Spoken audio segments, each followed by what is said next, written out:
is sponsored by Iowa Family Leadership Training. And move right along, I think, and begin our session today. So in this session, you will take stock of yourself as a leader,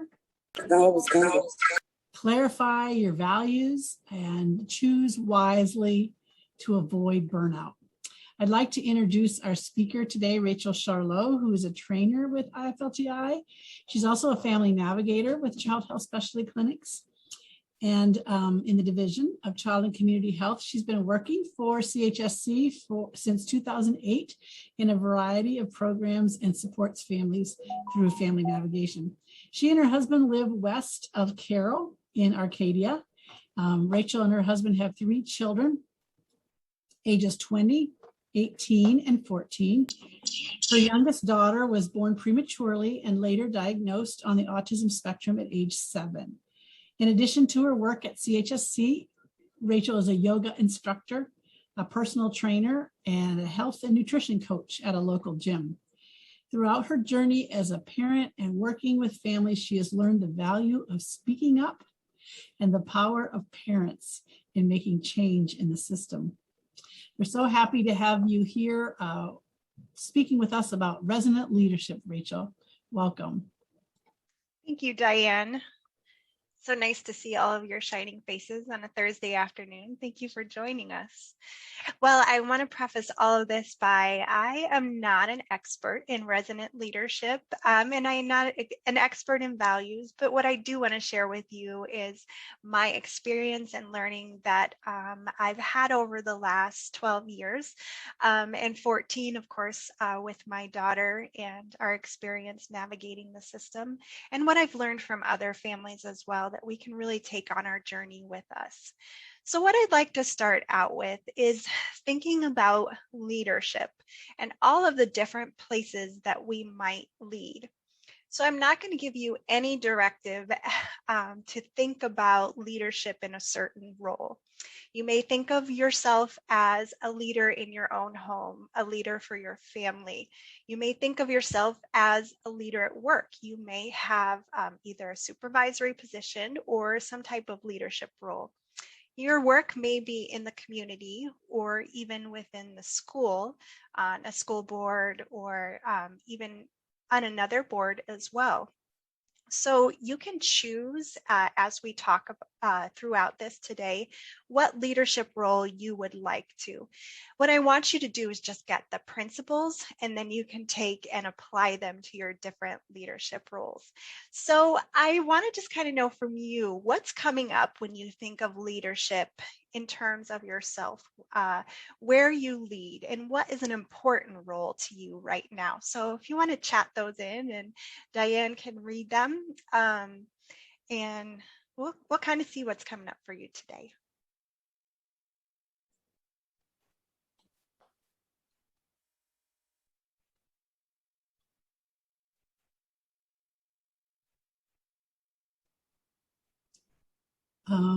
Educator is one leadership role, and communication is another leadership role. Great. Or maybe a community organization. Yeah. Lots of different places that we lead. And throughout this training and these different sessions, we've been talking about family leadership. And so I'd like to give a little bit more shape to what is a family leader. And I want to let you know that I borrowed this from the PACER site. It is linked to Minnesota and some information you can check out there as well. But this is kind of some shape that they brought to it, and it really resonated with me. So a family leader takes their expertise, their experience, and they bring that into influence. You bring your perspective for your own child, and you may do that in a IEP meeting. You may bring that to the doctor's office, as we've talked about throughout this training. You bring that expertise on your own child, but many times along the way, we are gathering lots of expertise in what is an IEP, or what is this diagnosis, or what is this treatment, and you often begin to share that then with other families. You might come alongside them maybe in an informal way way and say, here's what I learned, and I'd like to help you learn this too, so you can kind of miss those potholes in the road that I fell into along the way. You might become more formal with it by joining a board or your local school board, or even going into the workforce supporting other families, like a family navigator role or others throughout the state. You're really looking to improve the system and the supports for other children. That is your goal. You're thinking beyond yourself and your family, and you're beginning to think about others. I don't want others to go through what I did, or I would like to share my knowledge, just wanting to be that in that teacher role. So you use those existing opportunities that you may have, but you're always looking for new experiences and new opportunities to share. And you're also looking at that big picture. It's one of the things that we work towards in IFLTI, is helping you to see that bigger picture. And we even talked about that in that systems presentation. How do systems connect and communicate? So family leaders have a good understanding of this, and all the while they're developing leadership skills. So why are we talking about values in terms of leadership, and why is it important? So the burnt toast syndrome is that giving of others before yourself.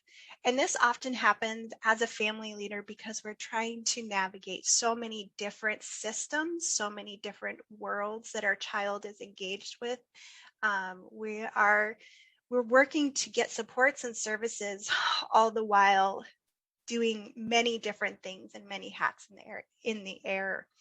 And the burnt toast syndrome is when you are giving more to others than you are to yourself. So think about when that burnt toast pops up, what's your first instinct as a caregiver? I'll take that. I can live with the burnt toast, but I want my family or my loved ones to have the toast that is good and doesn't smell funny and black. So we really want to think about that in terms of our values. And this is what we frame the importance of learning about ourselves and being aware of ourselves. Sometimes we're going to offer that burnt toast, maybe just throw it in the trash. Maybe sometimes we're going to eat it. But if we know what's important to us and what we value, we're going to make better choices. And so we don't get to that burnout point or that sacrifice syndrome. So what is resonant leadership? Resonant leadership is just another idea that we're going to frame before we get into discussion about values. So a resonant leader is in tune with themselves. They're in tune with the people around them. They're always thinking about what others need and wanting to help meet that need. And this really, the knowledge of self and others really leads them to a greater effectiveness and success as a leader. Here's some key elements of resonant leadership. They are mindful. They know what might not be sitting right with them at that moment. They are aware or conscious of their own emotions, maybe others in the room. They are really focused on living in a state of being able to react appropriately, or react in a way that's right. So when you may be getting into an IEP meeting and feeling some of that tension and frustration come on, but mindfulness says, okay, I recognize this feeling. I'm going to take a breath and then I'm going to respond. It also has an element of hope. We're always looking towards the future and envisioning a better future for our children and for others. And then compassion. This is where we're understanding others. What are their wants and needs, and being able to incorporate that into our own wants and needs and saying, nope, this is what we're going to do, and we're going to go forward. So it's really bringing in that perspective of others and having compassion.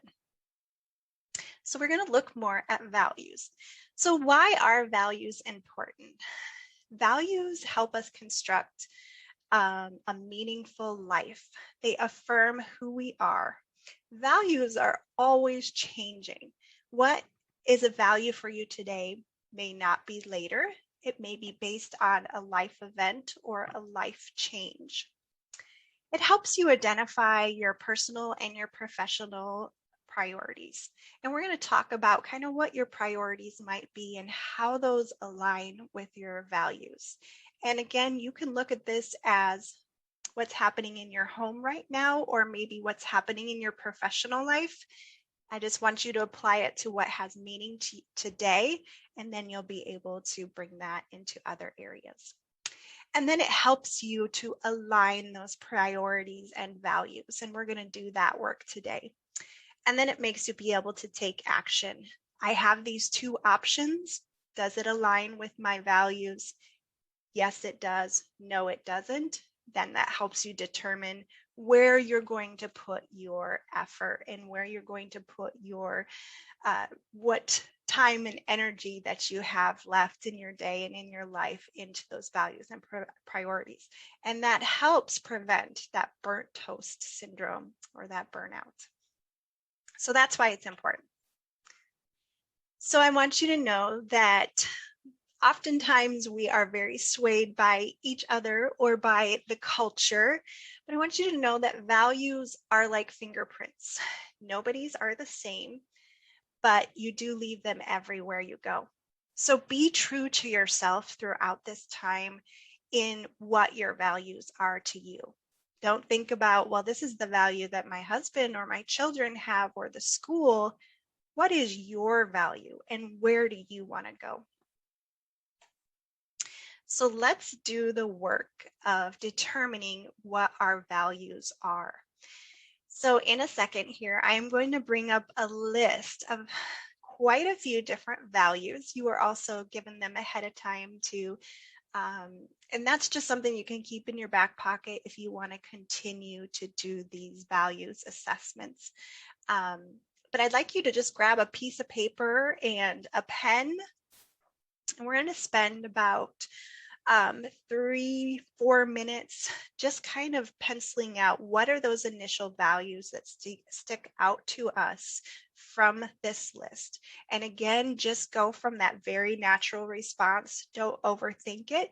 If you don't get 15 in the time that we have, that's okay too. It's a starting point and a place to go. So here's the list of values. So I'm going to give you just a few quiet moments to look at these and write down what's important. And it doesn't have to be in order of importance. Rachel, I also dropped it in the chat for those of you who can grab it out of there, but it was attached to an email from me this morning as well.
We'll take about 1 more minute.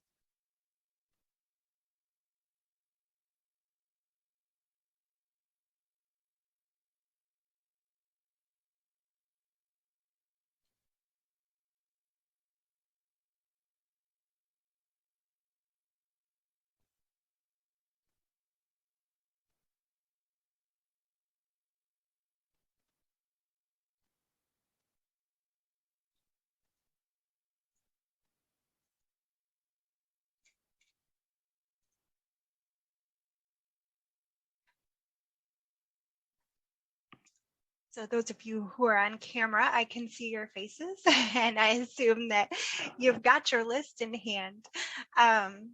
So I hope that was helpful. Now, from this list, the next step that we're going to take is identify maybe those top 5 values. And again, this is what is current, what's coming up for you right now, and what are the most important to you. So right next to the value written, you can write a 1, 2, 3, 4, or 5. And those are not graded in any way.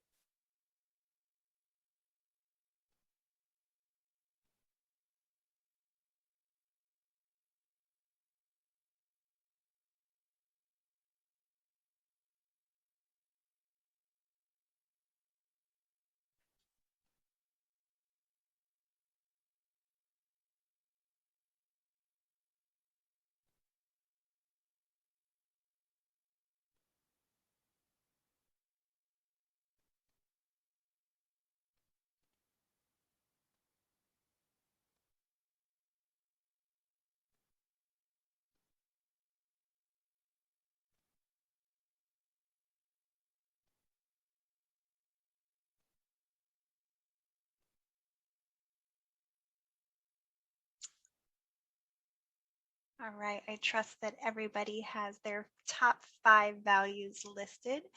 I also found that there were maybe some other values that weren't written there as well. And I should have mentioned this earlier, but feel free to add that if there's some other value or you'd like to give it a little more shape to it, or a little bit more verbiage to your value.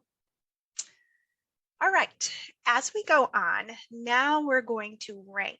So number 1 is going to be your most important value, and number 5 is going to be your least important value.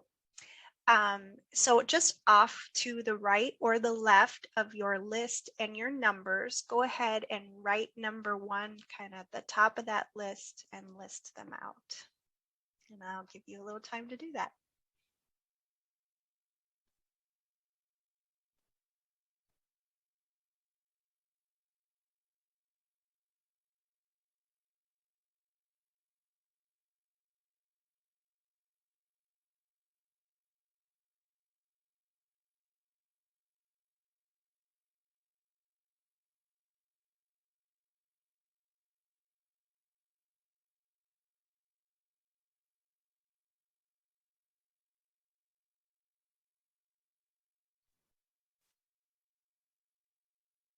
All right, and we'll go on to the next step. So next we're going to look at our priorities or goals. This is something that you would like to maybe accomplish in the next year. Maybe this is something that's been floating around in your brain for a little bit, but you haven't really put it down to paper.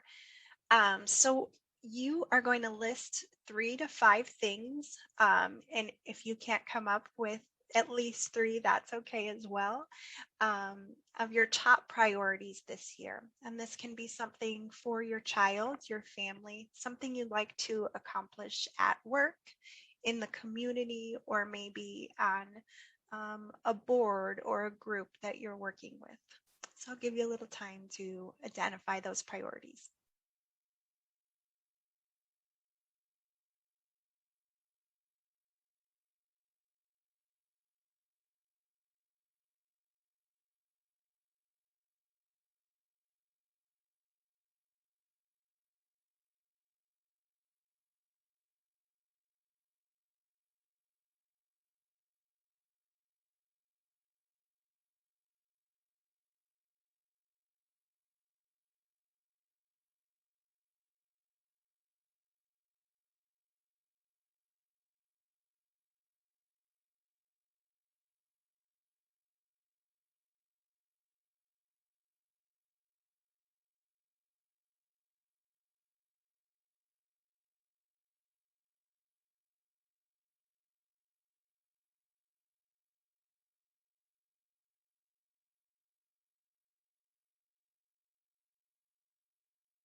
Give you about 1 more minute to wrap those up.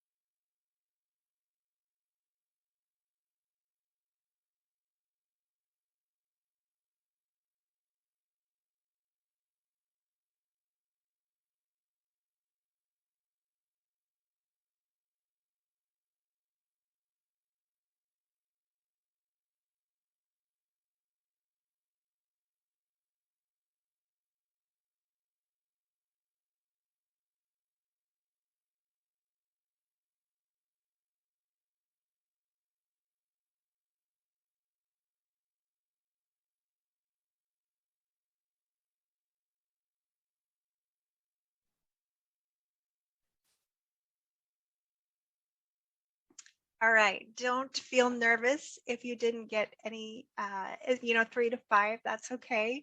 And if you struggle to maybe think about your priorities, take time and go back to this. I know I certainly did. I felt like I could take another day or two to really think about some of what my priorities are.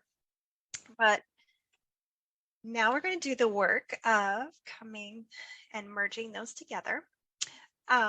Just a little thought here before we step into that work. I don't know if you're familiar with the 7 habits of highly effective people, but one of his habits is in order to meet our goals and to find our priorities and achieve them, we need to constantly being able to prioritize what's important to us.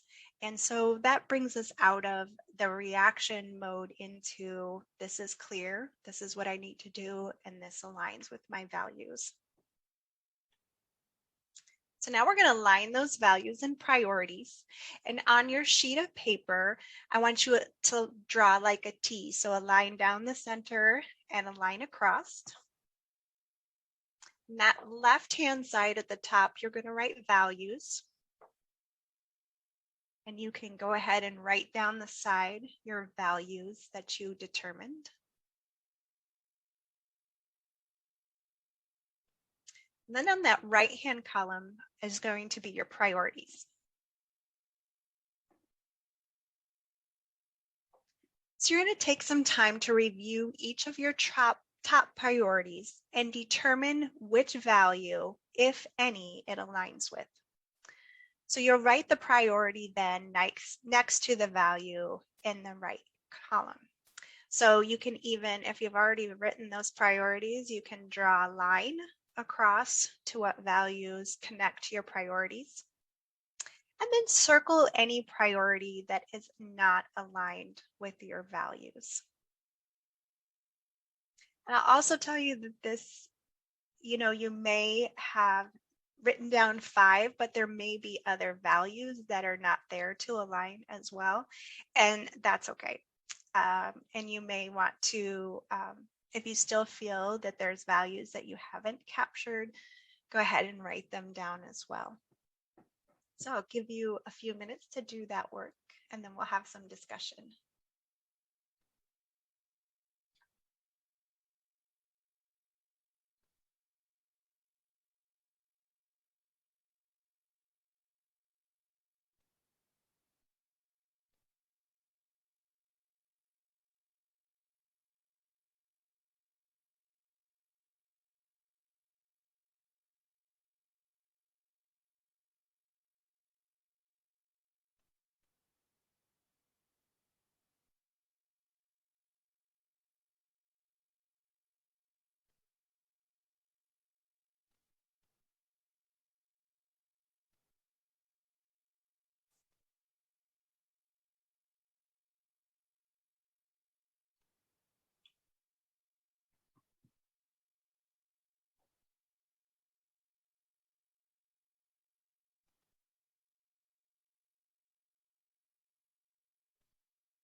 give you about 30 more seconds to wrap that up.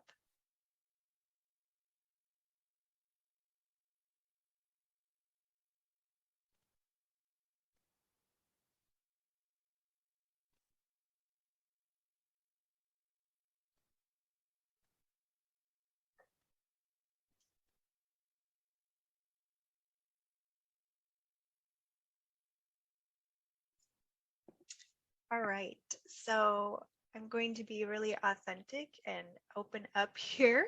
And these are my priorities and values. Just to give you an example, and we'll get to talk and discuss them with others, and hope you'll take that opportunity to be vulnerable in your groups as well.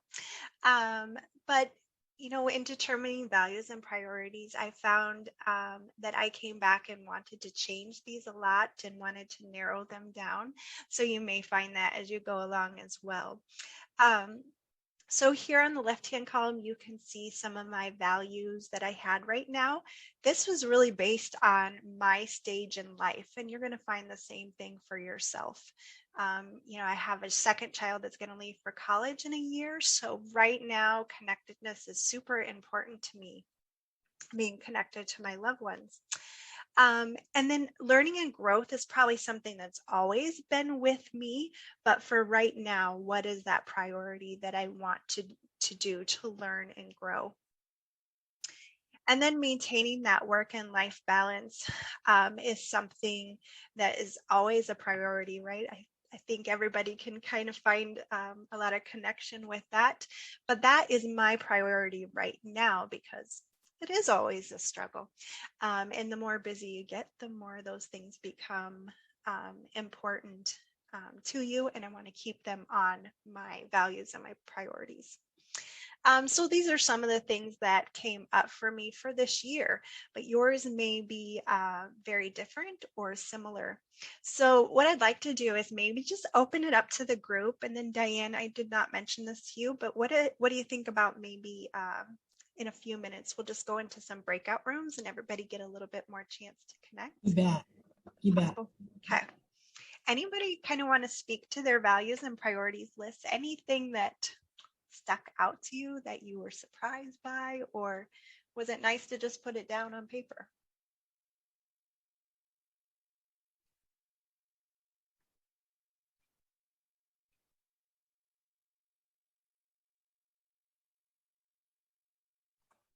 Hi, I found it pretty easy once I put the values down to match the priorities with them. So I had like the family happiness, family security, and along with that, taking less work home, spending more time with family.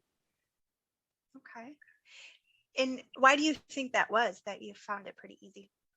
I guess there are already things that I realized were important to me and that I've been trying to improve at, like ways that I can take less work home.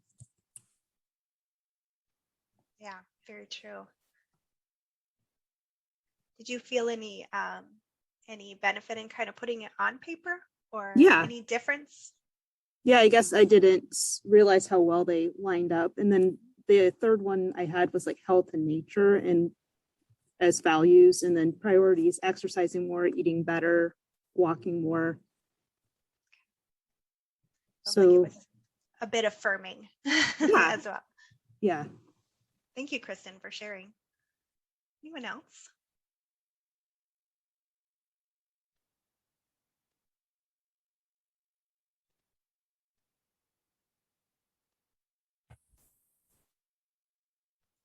I found that some things didn't match up.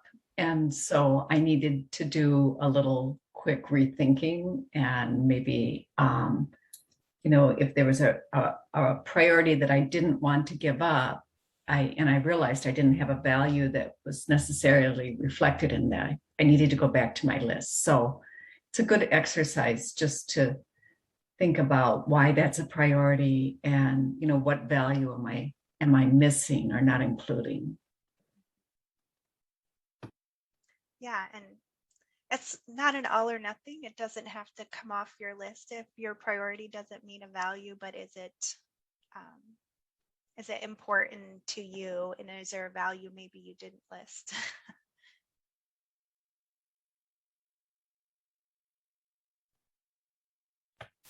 Did you ask me a question, Rachel? I lost audio for a moment. No, I was just commenting comment, on what good. you had said. And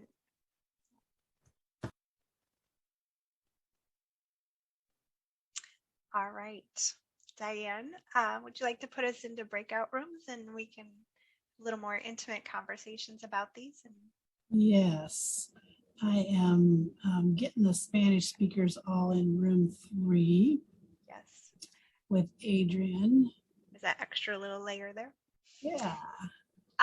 In your conversations, I want you to think about what things you might say no to. So what values will you continue, or what priorities will you continue, or activities, sorry.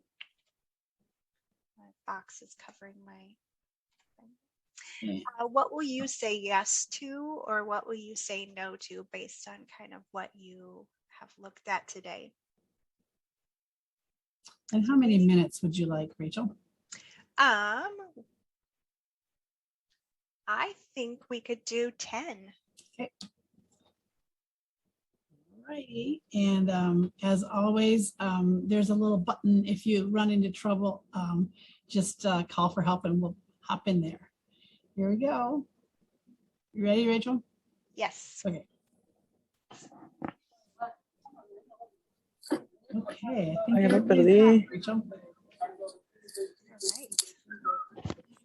So now we're going to just spend a little bit of time sharing out, if you would like, on maybe one of these 3 questions and maybe what you discussed in your group. So I will just open the mic up to everyone, and if there's anything you'd like to share. Did you feel like you were learning a lot from each other, or identifying connections about similar values or priorities? No, pero creo que todo lo que ustedes dijeron es algo de seguir, ¿verdad? No es algo que vamos a parar. Adrian, you're in the main room now. Oh, thank you. Yes. So hi, I'm Adrian. I'm interpreting for some of the Spanish folks here. And I thank you, Diane, for giving us this opportunity. We did want to share just a little bit about what one of the participants, Irene, and also Erica kind of discussed. If I can just mention some of the values and then her priority and how she was able to connect those. And of course, all of these priorities or values and priorities that we're going to mention are things that she and both of them kind of want to, it's a learning process and want to continue. But they talked about the values of respect, friendship, organization, patience, and kind of align them with the priorities and objectives they have, which one of them was spending just more valuable time with their children with special needs. And so Irene talked about how the best advice she received once from a social worker was, it doesn't matter if it's even only 20 minutes, as long as those 20 minutes are truly dedicated to spending time with your child and not just doing something and letting him or her kind of do it on their own. And so she talked about how being able to be organized and respecting the friendships that she might have with her colleagues and friends to help her have more meaningful time with her loved one, if that meant, requesting time and things like that. And Erica talked a lot about just working in teams and being respectful when you're working with committees or other organizations. You have to value respect and trust and organization as well, because you kind of are dependent on each other to try to get to those similar objectives. And those are things that they certainly want to and will continue to do in the learning process. And in that same conversation, I talked to them and I mentioned how I recently had a child that was diagnosed with autism. And so I have really changed my mind frame to think how I'm going to be able to do this for my child. So one of my new values is my main value is giving him the resources that he needs. And so my priorities or objectives are things like these, participating in these events and reaching out to family navigators and all the things that I need to do to help my child be successful. And luckily we've started with him a little early. He's 2.5. And I'm looking forward to working with these families and you guys to really help me concretely prioritize my objectives. Thank you. Yeah. You want to go back in the channel then? Please. Okay. And Erica, I think it was, brought up a good point too, that sometimes we're working in groups with values of their own. And so it may be important when you team up with other families or other groups to determine what are the values of the group. So I hope these tools, you can take and use them in other places. And what a great thing to maybe share at an IEP meeting or share with your team, Adrian, as you're getting started with your son. These are our values, so that they make sure they're not asking for things that don't align with your values. Anyone else?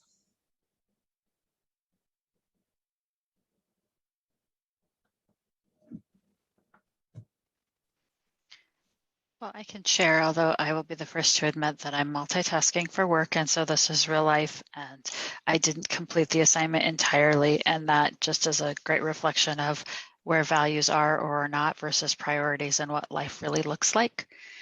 It was a delightful conversation, and I appreciate the conversation Martha and I were able to have, and the reality of what that looks like when you are a working parent and dealing with priorities for your job and for yourself and for your child, and how each of those come to be. It's a wake-up call that I need to sit down and take the time to really do this exercise correctly and sit with those values and sit with the priorities and figure out what's important to me. Well put, Laura. Thank you for sharing that.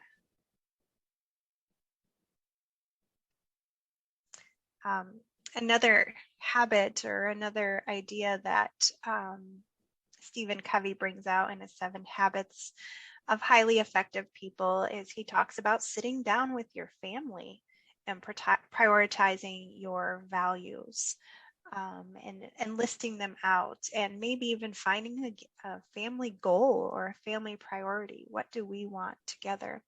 And then I also thought about our transition age kids, those kids who are about to turn 18 and school is over. What are their values and priorities, and how can we ask those questions to make sure that we are helping meeting their needs as we determine what services and supports will look like after school? So lots of ways we can use these. Anyone else?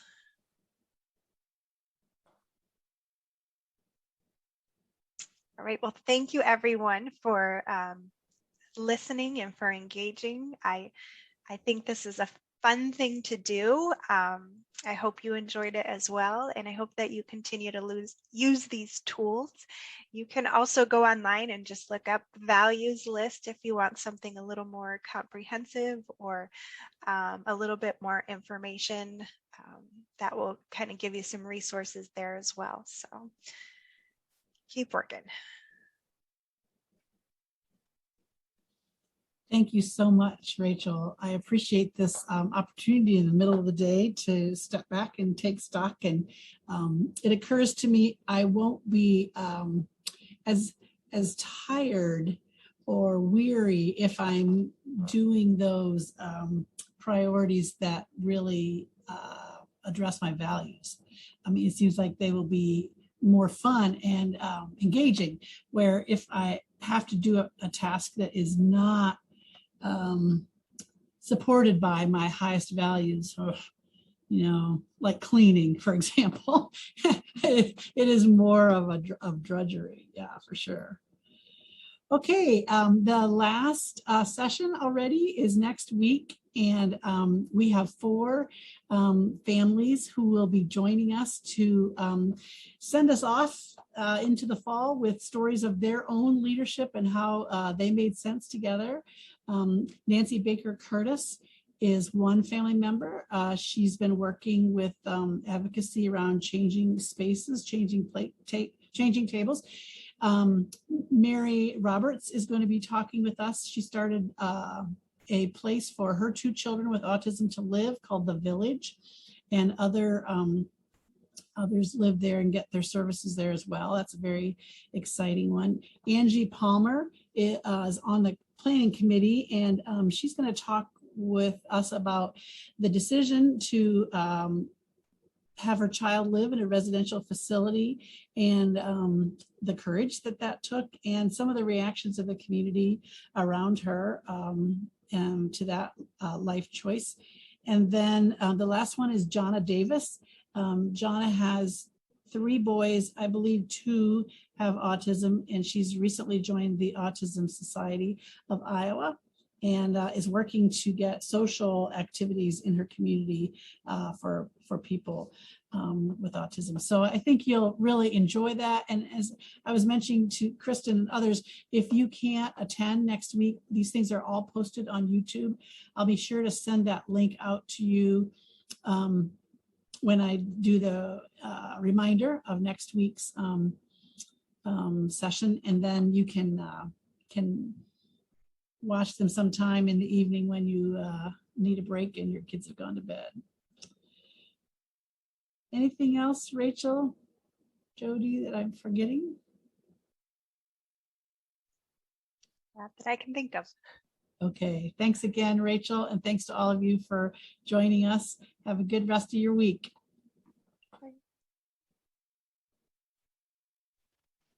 Thank you.